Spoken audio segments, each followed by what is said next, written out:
Now let's look at this fireplace and how we can transform it. Let me share with you some things that this homeowner did not like about the fireplace first.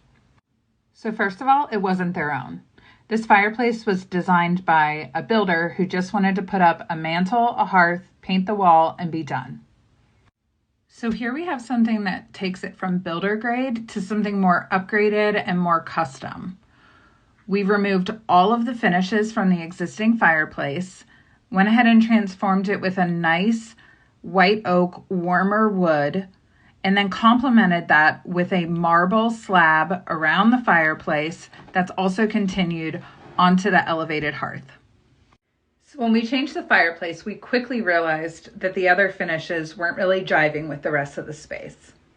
Changing the flooring out to a French oak that's continuous throughout the space will really help bring it all together, and it's a nice thing to pair with that warm white oak that we have around the fireplace.